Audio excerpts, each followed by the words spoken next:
Okay, here we go. Your camera's on and leading. We can see you. Never too juicy, never too spicy, always delicious. Hormel pepperoni, boldly irresistible. New Swiffer Mop Deluxe is made for small spaces. The upgraded strip has 75% more scrubbing power. And with the new locking head, getting into tight spaces is simple. Okay.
New episodes of my favorite YouTubers.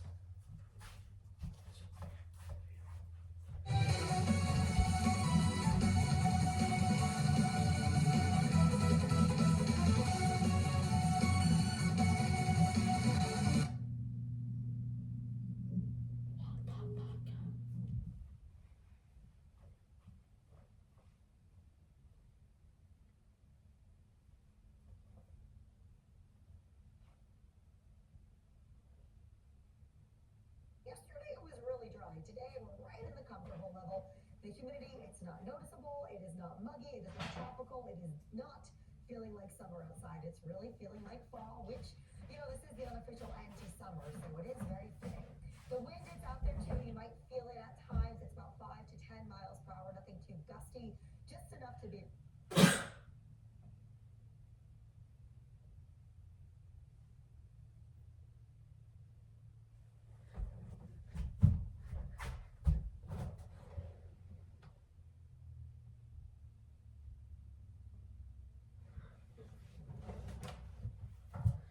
Alright, I get the house all to myself now.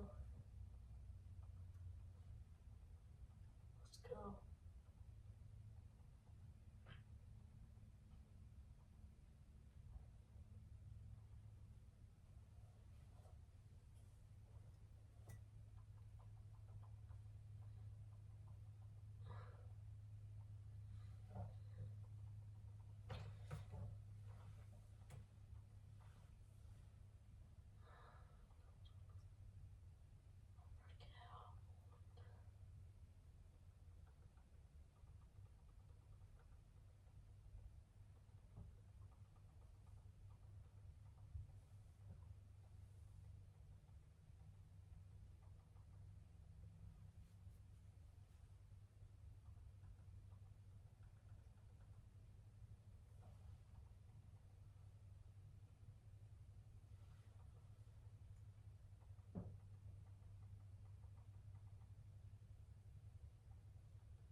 Well done, Viv. You got the presents, the balloons, and the raptor cake. Now how about something to put a smile on? Guess what we're doing today? Today, you guys, we have managed to find all of the rolls of toilet paper in our house, and we are going to see who can jump over the most. Welcome back to Gone to the Snow Dogs, where we show you what life with your dog can and should be like. Today, you guys, we are doing the toilet paper roll challenge.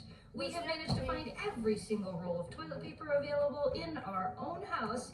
Yes, this really is all we have, and we're gonna see who can jump over the most. Vote in the comments. Do you think Memphis will win, or do you think it will be Miss Kira? Are you guys ready to do this? Let's get jumping.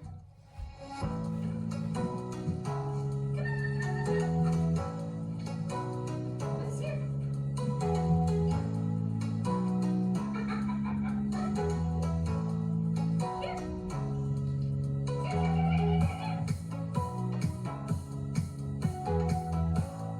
So we ran out of toilet paper. We've now gone to paper towel. One roll of paper towel is equal to 3 levels of toilet paper.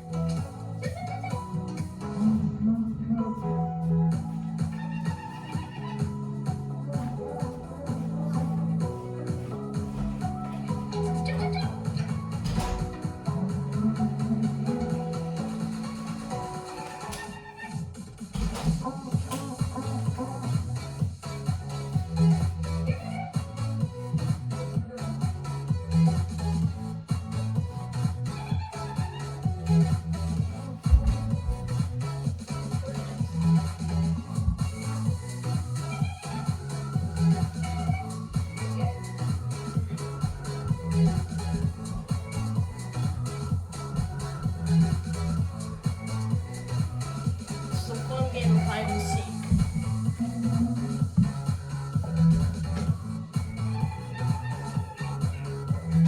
Oh, here we go.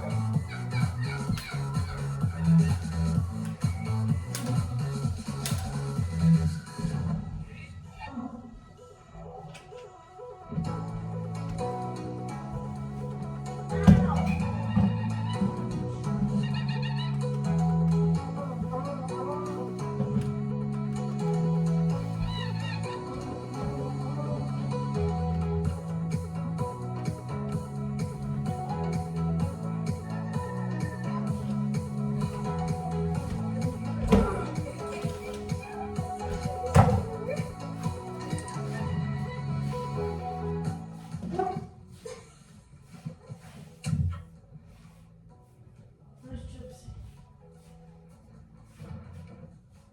Well, there you go, you guys. Memphis was the clear winner today. She jumped all the way to level 9, and Kira jumped all the way to level 7.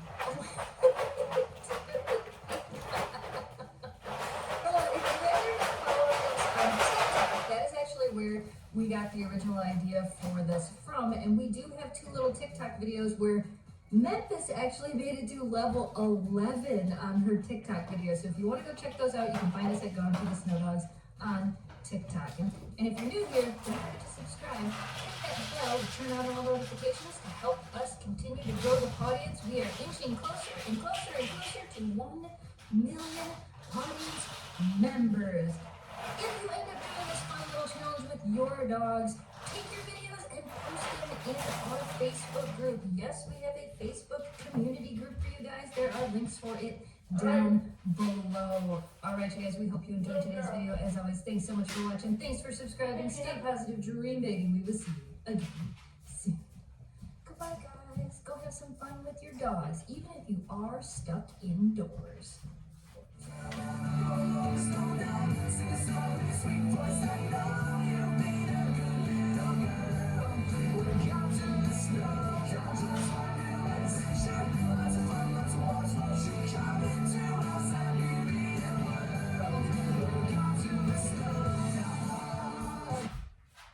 Need better sleep? We can help. It's Mattress Firm's best sale of the year. Save up to $700 on Tempur-Pedic, plus a $300 instant gift. Mattress Firm. We make sleep easy.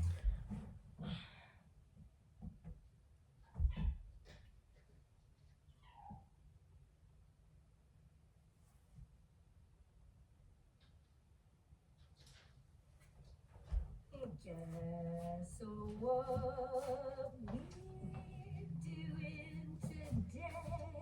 Apparently we're playing on the A-frame and trying to. Are you rolling acorns down the A-frame in this video?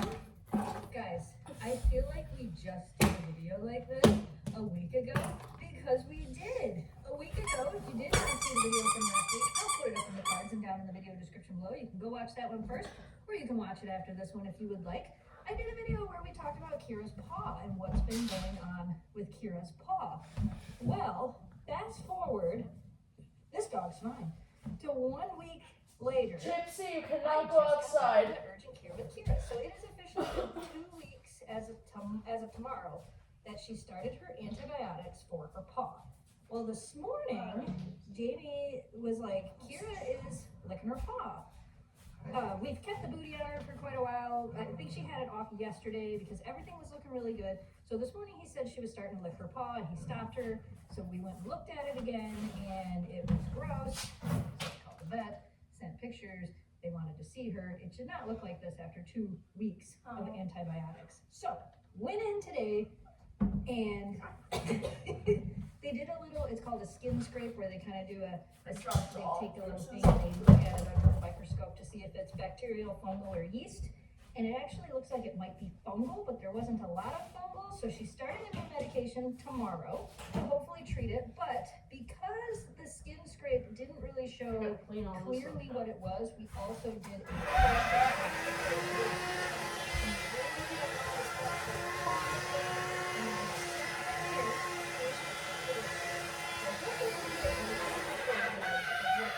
and make sure that we're treating it properly. But because that can take like 7 days to, holy dirt tossing, that can take like 7 days to actually come back. We're gonna go ahead and start her on the other medication, which I don't know the name of, but I have to go pick it up from Meyer tomorrow morning because the pharmacy was closed by the time I got done at the urgent care.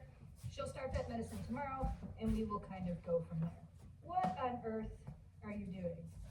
Oh, there's way more updates than just that in this video. Eleanor's fine, but guess who else went to the vet this week?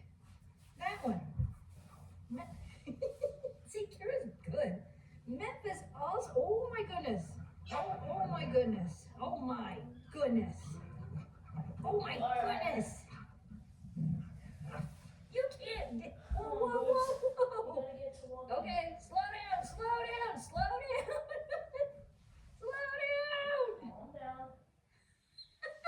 They're all spunky. You're all crazy. Every one of you. You're nuts. You're crazy.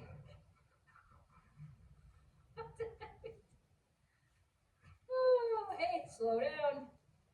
She's like, nope, I'm going as fast as I can. Okay, we're gonna calm the crazies down for a minute here, so I can tell you the next story. Okay, so now that we have calmed down a little bit, no, we haven't. She's taken off. Now I can tell you the story about Memphis. So, what is today? The day I'm filming this, Friday. So Gypsy, you heard Tuesday, mommy. we Leave your big noticed. brothers alone. Monday. No, it's Tuesday. We noticed that She's not feeling very well. had So a weird spot. Now, I don't know if you guys remember. I know we talked about it more on the vlog channel than we did here.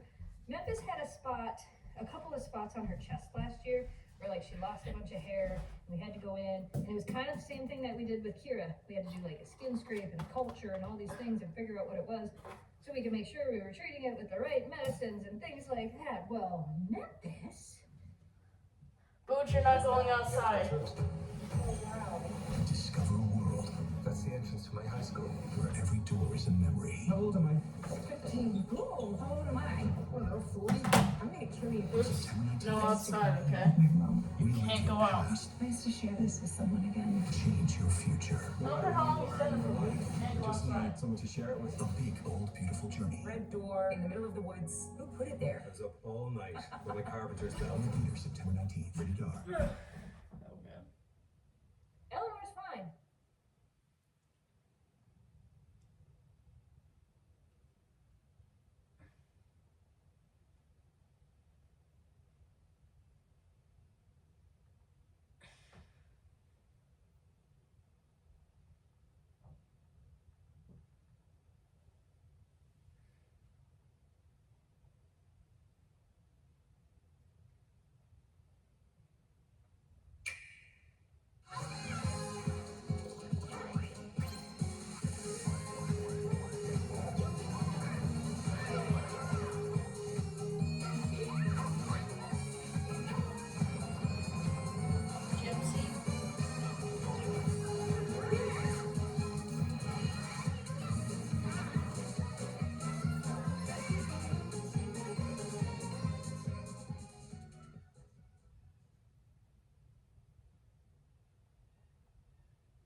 So today we're going to talk about a topic that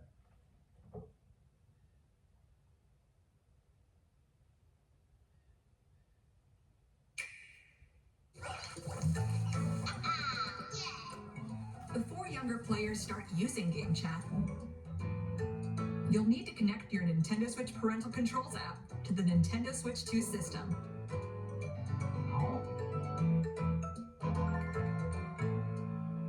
Parents play an important role in younger players' use of online features, so your child can only chat with friends you approve.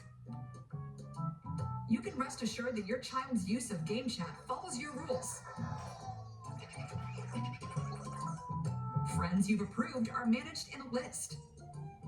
You can write a reminder about who the friend is, so you can always know which username matches to which friend. Each time a child wants to turn on their camera for a video chat, you'll need to grant permission.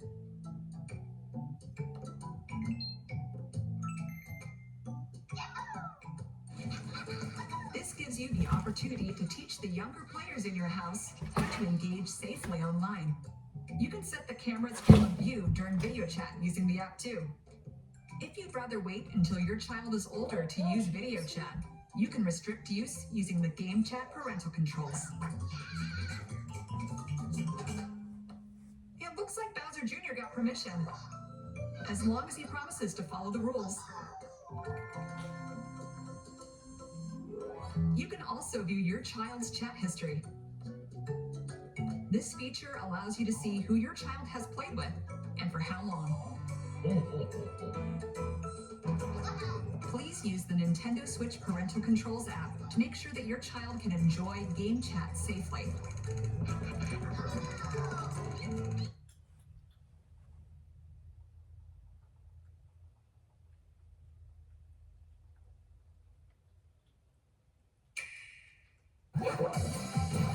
Mario and friends are back. Party it up in this Superstar collection of iconic Mario Party boards and minigames. Mario Party Superstars. Hit the dice block and move from space to space. Whoever collects the most stars by the end wins. Compete in mini games at the end of each turn to win in-game coins, which you can redeem for stars. 5 boards from the Nintendo 64 Mario Party games make their return, and each one is jam-packed with all sorts of zany events. On Yoshi's Tropical Island, Toadette's got the star, but she might swap places with Bowser. Surprise! On Peach's birthday cake, plant some piranha plants to gobble up your opponent's coins. On Spaceland, beware of the Bowser coin beam. Avoid it or say goodbye to all your coins. On Woody Woods, the direction keeps changing. Can you find the right path forward? And on Horrorland, King Boo appears at night. Better hope he steals your opponent's stars and not yours. On top of that, you can enjoy these boards with online play. Compete against your friends or battle it out with players worldwide via random matchmaking. You can also use stickers to communicate with others. And if you're playing with friends, you can save your progress mid-game and resume at any time. Pull faces to match the example in Facelift. The last one jumping wins in Hot Rope Jump. Find an opening and push through the crowd in Pushy Penguins. Goombas galore, count them all in Goomba Spotting, along with free-for-all mini-games. There are others where you'll split into teams, work together in 2 versus 2 or 3 versus 1 mini-games. Enjoy 100 specially curated mini-games from across the Mario Party series. Want to just play mini-games in a variety of courses? Head on over to Mount Mini-Games. Here's a glimpse at some of the courses. Keep up the win streak against your rivals around the world in survival. Challenge other players worldwide in mini-games that rotate every day in Daily Challenge. Team up to come out on top in the 2 versus 2 team battle tag match.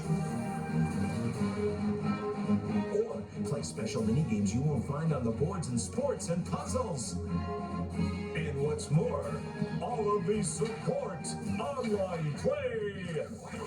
Whether you're enjoying the festivities solo or it's one great big bash, you're in for a blast from parties past. Mario Party Superstars. Get the party started on October 29th on Nintendo Switch.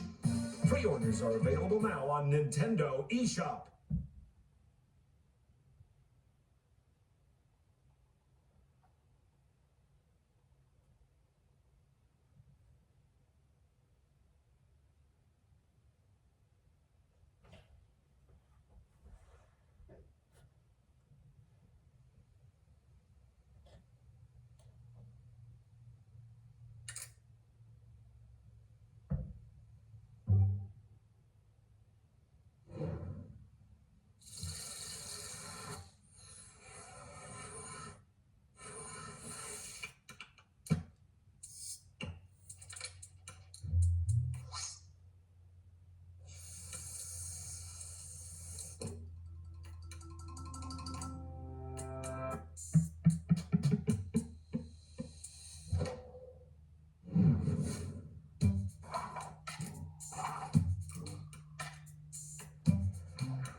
You're putting pressure on me.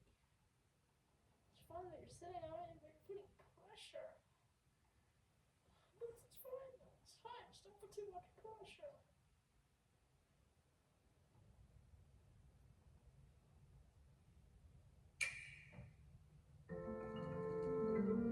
Ooh, so exciting! Welcome to the Flower Kingdom, a not-so-distant land just beyond the Mushroom Kingdom. Mario and friends were invited here by the benevolent Prince Florian. But Bowser, the king of the Koopas, had other plans. With just a single touch of the mysterious Wonder Flower,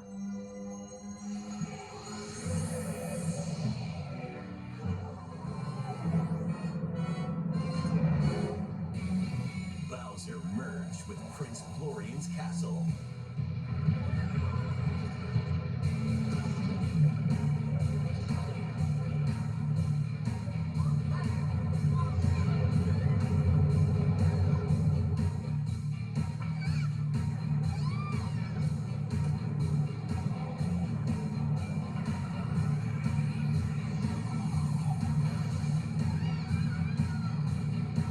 Thanks to his newfound power, chaos spread across the land.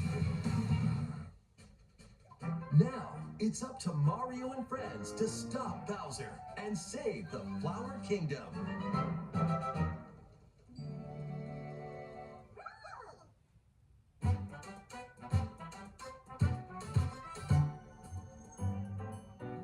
In this presentation, we'll go over what's new in Mario's latest 2D side-scrolling adventure, the Super Mario Bros. Wonder Game. Let's jump in.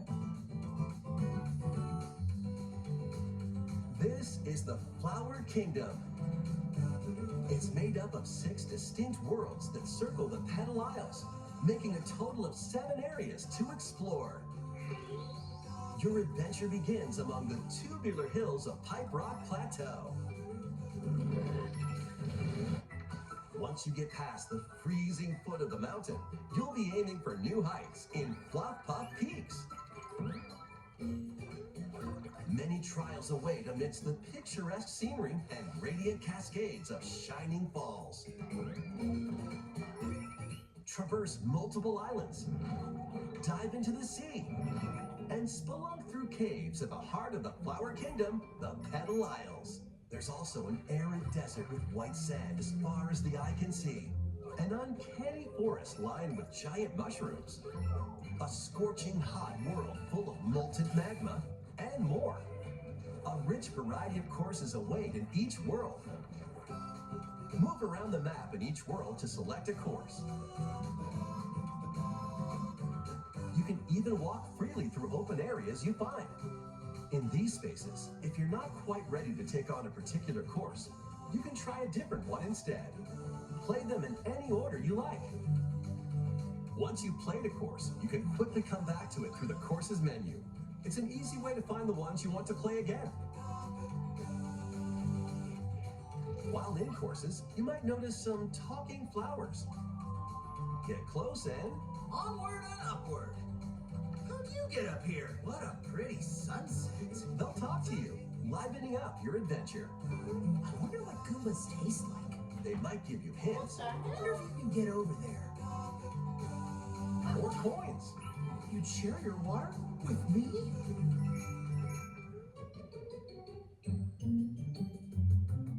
Besides Mario, you can also play as Luigi, Peach, Daisy, one of 2 Toads, and Toadette.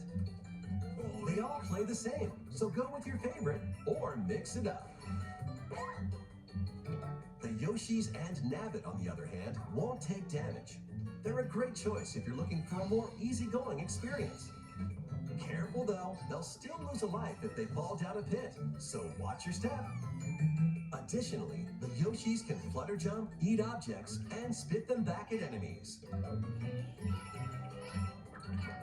Speaking of enemies, here are some of the new ones you'll find.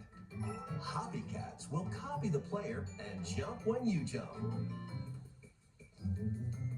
Melon piranha plants will spit seeds from their mouths. Condarts will fly at you and stick their beaks where they don't belong. When conchs attack, they'll even plow through goo. Mumsies can be unraveled if you position yourself just right. Mom-Mas will eat anything that comes too close to their gaping mouths. There are plenty more new enemies for you to discover as well. Goombas, Koopa Troopas, Boos, Locky Twos, and other familiar foes are also here. Next, let's look at the new power-ups you can find. In elephant form, make the most of your nose and your size. Swing your trunk to attack enemies, destroy blocks, and even do this. In this form, you can easily break through blocks and dash across large gaps. See? If you store water in your trunk and spray it out, who knows what might happen? Thank you. That trunk sure is useful, huh? It's not just Mario, though. Luigi, the Toads, Peach, Daisy, and Toadette all have elephant forms as well. The bubble form allows you to blow light, floating bubbles. They can be used to capture and defeat enemies from a distance. They'll also drift toward nearby foes. You can take care of enemies surrounding you in one go, defeat typically impervious foes, and knock out baddies on the other side of walls. You can even jump off them, like platforms. Bubbles make it a bit easier to get to those hard-to-reach places, just like that. While in drill form, you'll get a pretty nifty drill. This makes dealing with spiky or hard-headed enemies of reefs. Or you can use it to drill down. It also allows you to burrow and move through the ground. In a tough spot, dig away. You can even burrow into the ceiling. Whoa! Wasn't expecting company. Plus, a classic fire form makes a return. Oh, and you can hang on to an extra power-up. In a pinch, bust out a power-up. Or swap them to better fit the situation.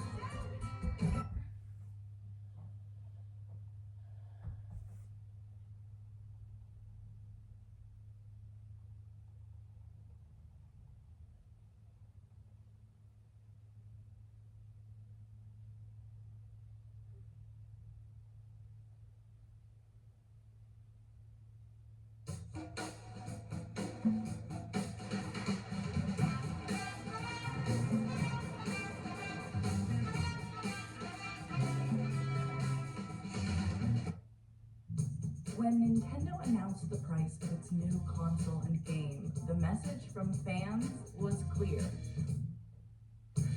The Switch 2 costs $450. That's Nintendo's most expensive console release. But the console price isn't the only thing spurring outrage. Nintendo also announced that Mario Kart World would cost $80. That's the most expensive base game Nintendo has ever released. For more than a decade, video game prices were pretty much all the same, $60. That's also how much the last Mario Kart game cost. But Nintendo is making a bet that if it raises prices, fans will pay.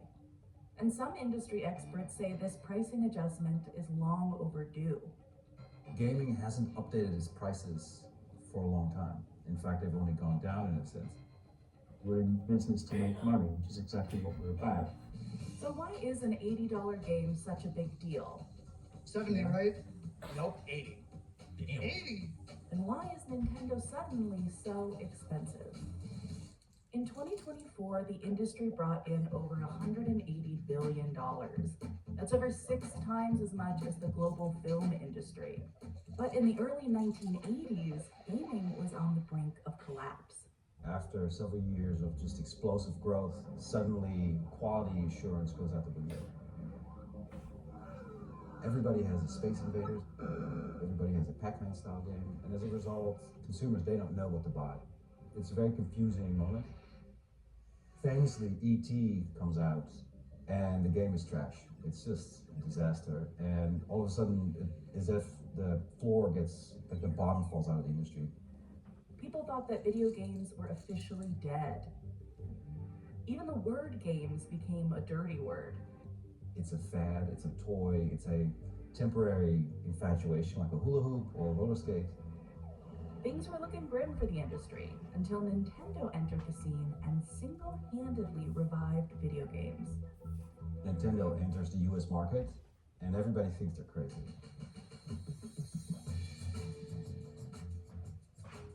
Their thinking was, in order to be successful in console gaming, we have to reestablish this sort of sense of value, make them feel like what's in here, what we're offering them, is actually worth their time. In 1985, Nintendo marketed the Famicom console as an entertainment device rather than a toy or video game system, an effort to remove itself from the stigma of the crash. It also capped each third-party publisher's output to 5 games a year, incentivizing developers to focus on quality over quantity. And to regain consumer trust, Nintendo created a monthly magazine, Nintendo Power. It was even accompanied by a hotline players could call for help with Nintendo games.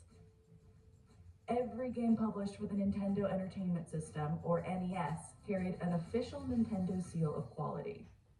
This was Nintendo's way of showing that they have vetted and approved software for their platform. There were a couple of resourceful developers back in the 80s that would try to get games on the NES without approval, and they had to use some interesting methods to try to get by the copyright protection. In Nintendo's quest for quality control, a key part of its strategy was developing its own games and IP in-house. In 1985, Nintendo released Super Mario Bros., and Mario remains its most recognizable character today. From there, its lineup only expanded. They've had success, of course, with Mario, which is the same or bigger than Mickey Mouse at this point. Pokemon, which they own as well, partially. Zelda as well. With quality games and repeatable, beloved characters came a loyal, rabid fan base. There's over 2,000 people out there right now. This is the main entertainment center. I've tried to create kind of like what I've been calling little video game shadow boxes for each of the console generations for Nintendo. Here I've got a copy of Super Mario 64, signed by Charles Martinet, the original voice of Mario. If we ever had a fire, that would be the first thing I'm grabbing. Drew Kennedy, who goes by Nintendrew online, owns an extensive Nintendo collection and was converted to a lifelong fan in the 90s, thanks to quality games and those beloved characters. There it is. I'm in my 30s now. I started collecting when I was like 13, but I was a fan of Nintendo since long before then. My mom used to work as a babysitter on the side for one of her coworkers. Sometimes I would tag along. The dad of the family that she would babysit for, he had a Nintendo 64 set up in their living room with one game, with Donkey Kong 64. At the time, I was probably 7 or 8 years old, but I absolutely loved it. I would play through the first hour of Donkey Kong 64 every time I would go over there and reset the save file and play it again, and it was just absolutely a core memory for me. Up here is another one of my favorite oddball systems, the Virtual Boy, and this is the complete North American library. This cartridge alone is worth about $750 today. But Nintendo wasn't the only one in the industry with a character-based strategy. In 1991, Sega made Sonic the Hedgehog the face of the Sega Genesis. Sega follows the same formula. Let's have a mascot sort of lead the way, but differentiate. Sega was already competitive in the sense that they have a little bit more intense hardware. Ultimately, Sega, of course, produced the Dreamcast, still one of my personal favorites. A new Sega console. Simply plug into a TV and play.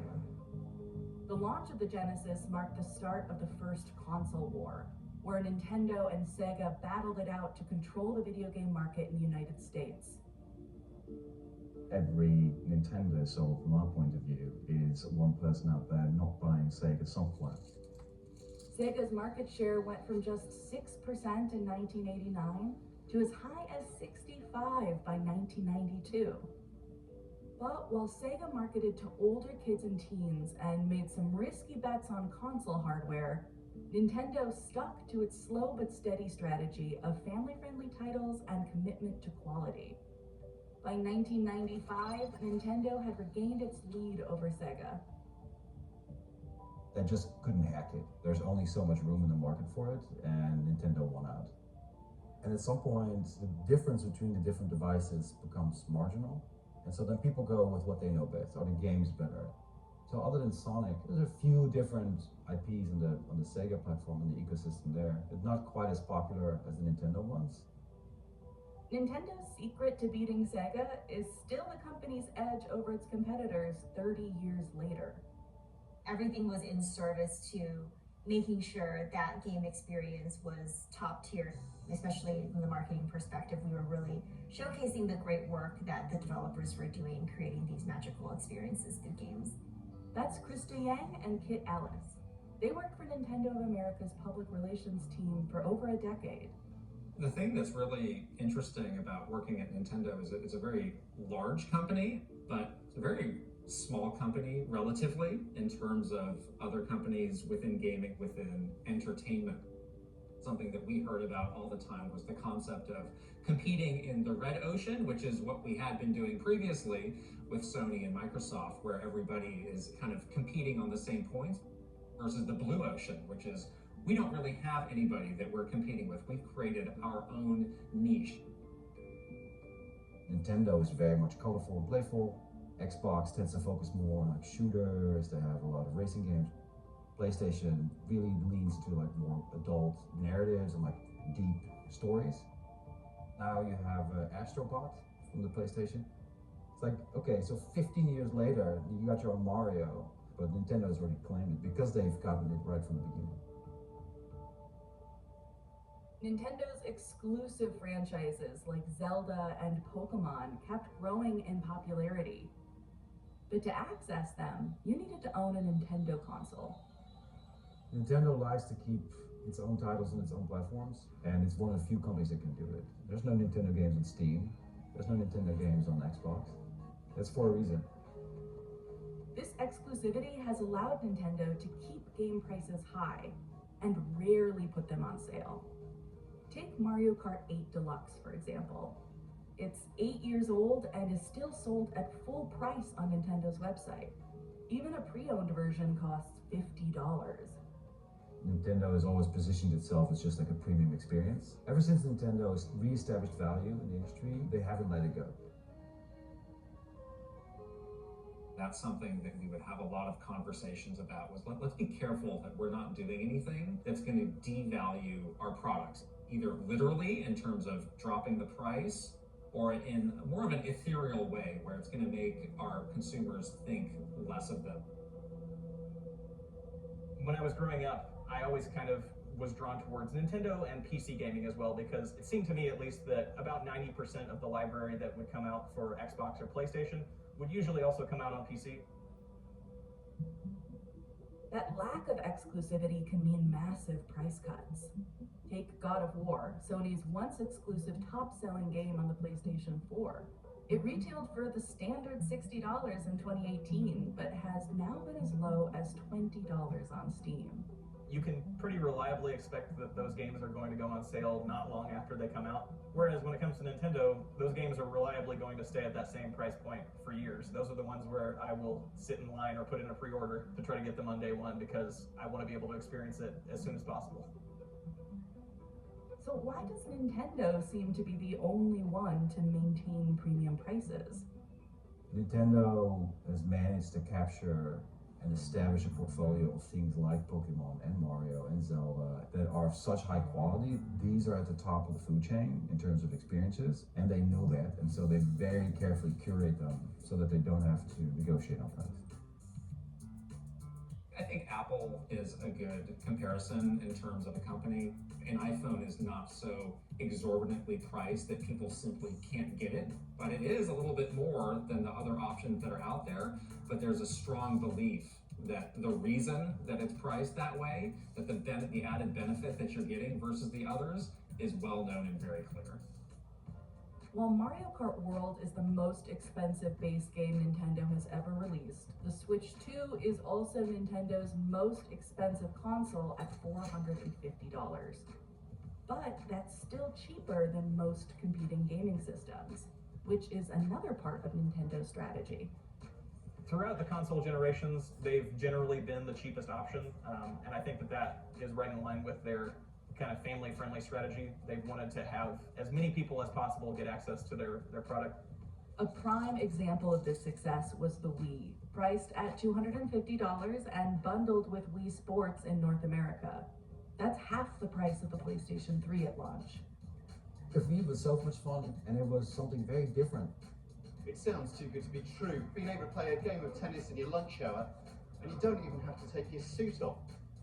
It's very friendly, as opposed to like the dead serious Xboxes of the world and the PlayStation. They're like, this is a grown man kind of thing. I remember playing Wii tennis with my mother-in-law, and she's beating me. Looking to add some shine to your portfolio? An investment in the Sprott Silver Miners and Physical Silver ETF, SLVR, may help you do just that. Silver is not only a precious metal with value as a currency, it's also a critical material for clean energy, electronics, healthcare, and more. Visit SprottETFs.com to learn more about silver and explore what the Sprott Silver Miners and Physical Silver ETF has to offer. Cheaper, more broadly appealing consoles means a wider audience to sell exclusive games to. Evidence suggests that most people buy Nintendo hardware to play Nintendo games. Between 2018 and 2023, about 80% of Nintendo's overall software revenue came from its first-party games. Even Hiroshi Yamauchi, a former president of Nintendo, once said, "Sony is a company where hardware leads and software follows. Nintendo is the opposite." But is Nintendo's fan base big and loyal enough to pay higher prices? We went to a Switch meetup to find out. Don't love the idea of $80 games. $60 games are already quite a lot, and I don't know if I will get as many $80 games, honestly, because that's just a lot of money in general, especially right now where I think a lot of people are struggling financially. Switch and Play members live streamed their initial reaction to the Switch 2 console and game prices. This is gonna be a bit of a bigger pill to swallow, but I'm seeing the price of how much Mario Kart costs. 70, right? Nope, 80. Damn. 80? While the stream was going on, like it wasn't just myself, Mike, Peter, and Christian in the video, but also people were in the chat that were from Switch and Play having that reaction on stream. When we realized that it's actually going to be $80, it's like wow, like that's really steep. I'll take it, but man, that's going to be quite something for families to try to buy a system for a Switch 2. I thought it was gonna be like 400. I expected maybe 500 if they were going to pack in a game. But the $80 like Mario Kart price was definitely a shocker. Some fans are finding reprieve in the $500 bundle version of the Switch 2 with Mario Kart World. My only respite for this is that like if it's bundled in the package, it's like $30 less. It's $50 basically. So I'm taking that as like, I'll just go digital and save myself $30 or so. It's a little iffy. But even that deal doesn't have fans entirely sold. There's been backlash online about the Switch 2 Welcome Tour, a mini-game and tech demo collection that costs $10. The Switch 2 also has a button for the new game chat feature, which eventually requires a paid subscription. Looking back on the Wii in particular, I remember, Wii Sports was the killer app for the Wii. Like everybody wanted to play Wii Sports, and that was a free pack-in with the Wii. So I think it was very easy for a lot of people to justify. It would be nice to see them do the same thing for the Switch too. Even Reggie Fils-Aimé, the former Nintendo of America president, seemed to take a subtle dig at it, tweeting about how he fought for the Wii Sports to be a free pack-in.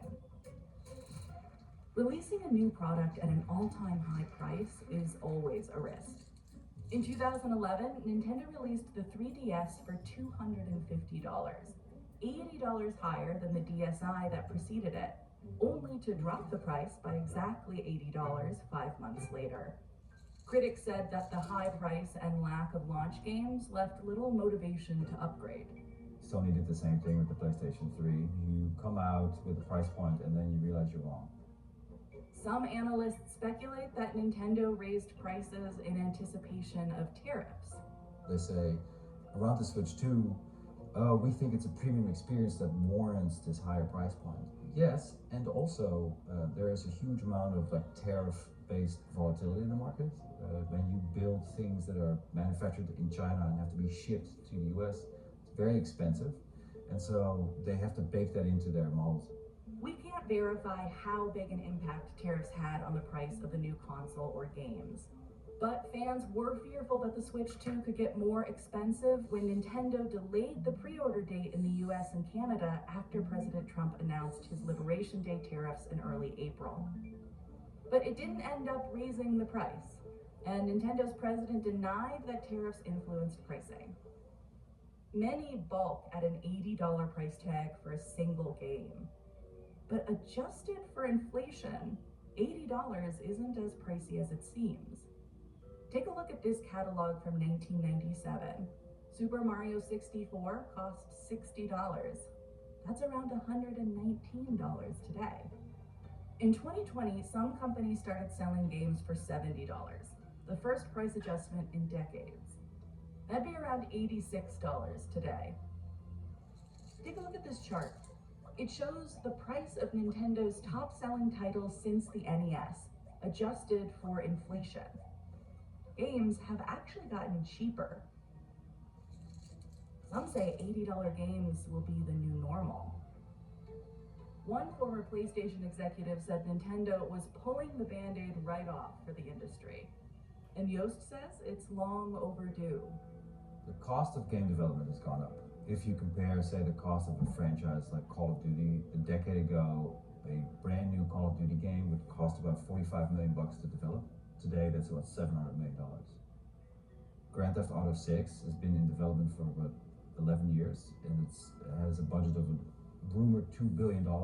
The Burj Khalifa, the tallest building in the world, cost $1.5 billion and took 6 years. And so we're already double all this, and it's not even out yet. During the same period that costs have exponentially increased, the price point of a game has barely moved at all.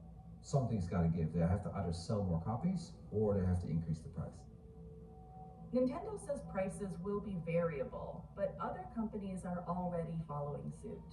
Just 1 month after Nintendo showed off the new Mario Kart, Microsoft announced that some upcoming first-party games would cost $80. Even if that change is overdue, consumer perception matters. The Switch 2 and its games feel expensive. In the US, consumer sentiment has declined every month of 2025. People worry about the economy and feel like their money buys them less than it used to. But despite the outrage, some say $80 is more than worth it. An average single-player game, 40 to 60 hours to finish? Where can you get 60 hours of entertainment for $80? Show me. What roller coaster goes on for 80 hours? A good rule of thumb that I and a lot of my friends tend to use is the kind of like $1 per hour rule. Nintendo games offer a ton of value and also just an unparalleled replayability. You can always come back, and especially with the specific kind of nostalgia I have for Nintendo's experiences, like I will never stop going back and playing my favorite Nintendo 64 games or my favorite DS game. Of course, that relies on Nintendo maintaining the quality it's known for. Games like Pokemon Scarlet and Violet, with its glitches and performance issues, left a bad taste for many fans. But Nintendo's cultural hold on fans is strong, both with younger audiences it brings in through movies and theme parks, and the older fans who have been with Nintendo for decades. I think it's certainly become more common and more acceptable for people like me to stick with their fandom into adulthood, and it's definitely less of a social death sentence to be a huge nerd in 2025. And even looking at the marketing for the original Nintendo Switch, it's clear that that's not lost on Nintendo. Many fans share Drew's sentiment. The Switch 2 pre-orders sold out in a few hours. People will buy it anyways. My forecasts are 12 to 15 million units in the first year. They have such a huge install base, the loyalty's there, they have so many fans, the IP is so strong. They will sell like hotcakes. Kit and Krista, however, share a much more cautionary tale. It's going to sell very well, but it's not going to reach the same heights as the original Nintendo Switch, and part of that is the price. You know, once all those people buy Mario Kart at $80, what about the next rung of people outside of that core fan group? What about, you know, the more casual video game player? I think it's going to depend on the software, the games that Nintendo will announce beyond what they have for the rest of 2025. If we want to sustain the success of the video games industry and have it continue to make these experiences that we like to enjoy and play and share with others, they're going to have to adjust the economic model, and that includes its price point. I think the concern from fans is that variable pricing means that the price can only go up. But I think variable pricing, where there's actually kind of a lower range of price points for games, is a great opportunity for Nintendo as well. If any viewers are struggling to enter the space and want to play Nintendo games, I would give the advice to like look backward and try to find some that have already stood the test of time and have solidified themselves as classics. I mean, you could probably pick up a copy of Star Fox 64 for less than $10 in any major city. That's a fun weekend.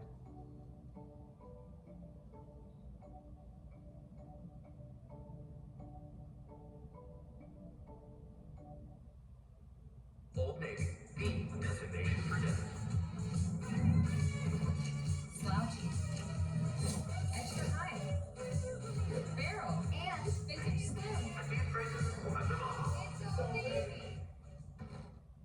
Business tech that's bold, fresh, and delicious. Get started at easycater.com.